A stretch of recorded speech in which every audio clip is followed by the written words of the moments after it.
اونیسی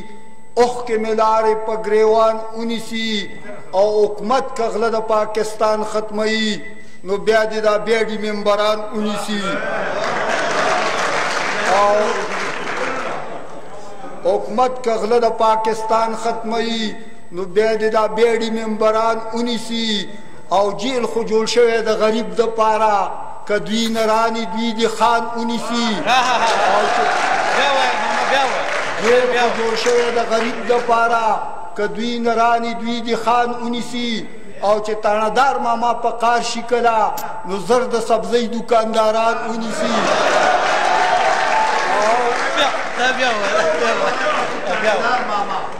چې تاندار ماما په قار شکلا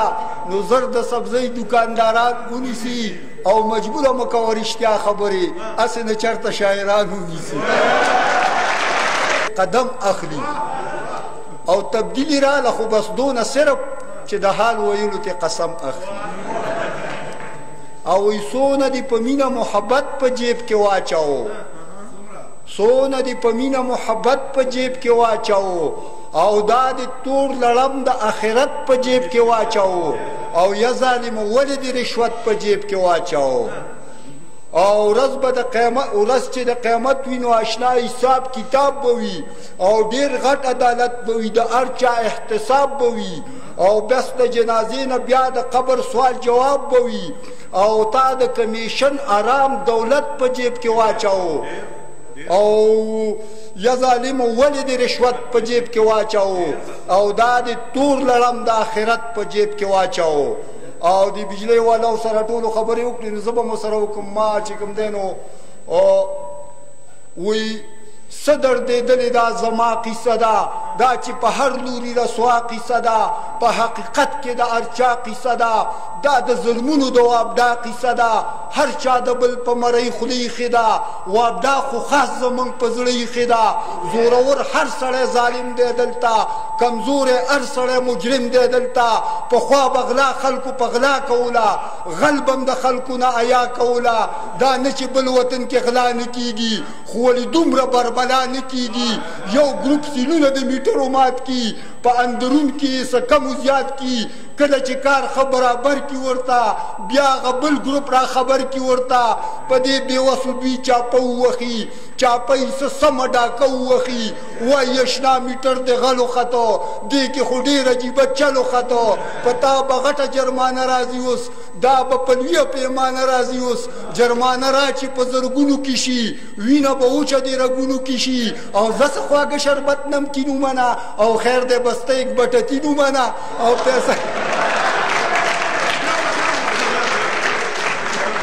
زه څه خواږه شربت نمکین ومنه او خیر دی بسته یک بټتین ومنه پیسه رشوت د نه په نه راخلي وایي زمونږ نه هم به راخلي او څه رعایت یې په پیسو کې وکړو دا نصیحت یې په تلو تلو کې وکړو ویل دلته د غلو په منځ کې غل اوسېږه دنیا چلګره کې په چل اوسېږه ایمانداري دلته کې نه چلیږي دلته د غلو سره بس غله چلیږي زمونږ په شان شه په دې خپل وطن کې ایمانداري کوه په بل وطن کې دلته کې دا وینا تروټه ده ګورې دلته کې دا سیکه کوټه ده ګورې او څوک چې زمونږ سره ساز ګرځي هغه که غل وي هم سپین باز ګرځي او څوک چې زمونږ سره وخي ډغري هغه به ټول عمر له خولي ډغري او دلته چې غل شوي نو ودان بشي او شهید د خارې ناپرسان بشي نو ما ویلې نه یوازې دا خو نه ده آخرت هم دی دا دنیا خو نه ده دا نصیحت دې زه منلی نه شم خپل وطن زه بربادولی نه شم د خپل وطن به زه نقصان ونه کم سودا به چرم د ایمان ونه کم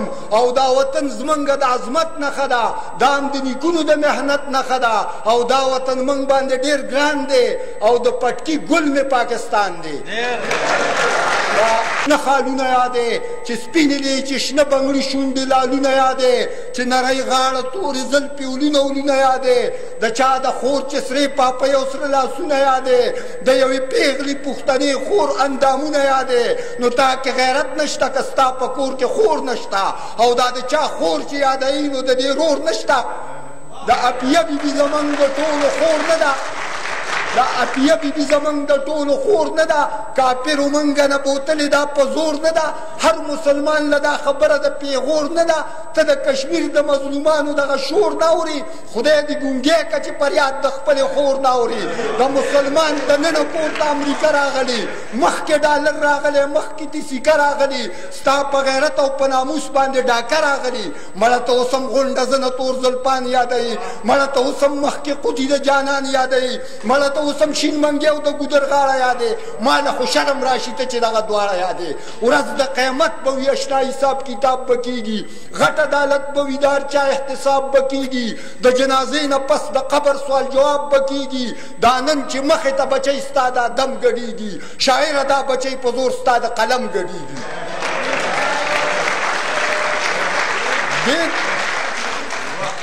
دې ته به هم د خوږ ادب یوه کیسه وایي ته، دې ته به هم د محبت خوږه قیصه وایي ته، چې یوې پیغلې پښتنې ته پتاسه وایي ته. تا د ادب لاره کې دا لویه غلطي وکړله، د یوې پیغلې پښتنې دې بېعزتي وکړله. مسلمانان داسې خبرې ته غیرت نه وایي، د پښتنې پیغلې ګډا ته ثقافت نه وایي، آرام دولت ته خلک فضل د قدرت نه وایي. ته یو ادیب یو فلمونو له ګانې جوړې، ته د بربنډو جنکو سیارانې جوړې، په دې ګناه کې اوس ستا د برابر ایسا، په فحاشۍ کې به درکوي درله د سر ایسا. شاعره ستا به پکې وي د ټولو غوره ایسا. دې نوي نسل له نن ته د زهرستنه وخي، د فحاشۍ بل شوي اور ته چې لمنه وخي. د دین رڼا راوله، کور کې خوشحالي راوله، په مسلمان کې اتفاق او ورورولي راوله، جذبه په قوم کې د خالد بن ولي راوله. د اسلامي نظام دپاره خپل قلم پورته کا، د خپل قلم په زور شاعره ټول علم پورته کا، چې د شراب د جام او د پیلۍ صفت کې،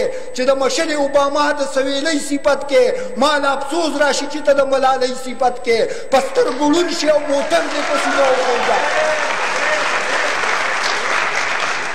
چې د شراب او د جام او د پیلۍ صفت کې، چې د مشل اوباما د سویلۍ صفت کې مال افسوس راشي چې ته د ملالۍ صفت کې په سترګو ړوند شي او موټر دې په سینه وخېږه. که ژوندی پاتې شوې په ژبه دې دانه وخېږه، چې د انګریز سره اوسېږي دغه سیاله نه ده، د اوباما نه غیر چې بل چا څه خوشحاله نه ده. دغه ملاله د میون هغه ملاله نه ده، د داسې ښځې سره مینه محبت ګناه ده. شاعره خدای ګو چې د دې جینۍ صفت ګناه ده. د آخر ولې نن ړندې زما د قوم سترګې شوې، پټې په بعضې شاعرانو د ایمان سترګې شوې، د کافر سري دي او کوزي نن د مسلمان سترګې شوې. مړه حسن بن ثابت شه زیباره جوړ نه شي، چې د اسلام په لمن داغ چېرته ښکاره جوړ نه شي. مه کوه دا د زیباره او د لبید شاعري، کوه ټول عمر د الله پاک په توحید شاعري. تا له پکار ده د حسن بن ثابت شاعري، تا کې دا توان دی سپین ته سپین او تور ته تور ووایه. مړه د هر مسلمان خور ته خپله خور ووایه. ته بې حیای چې حیا د بل د خور اخلي،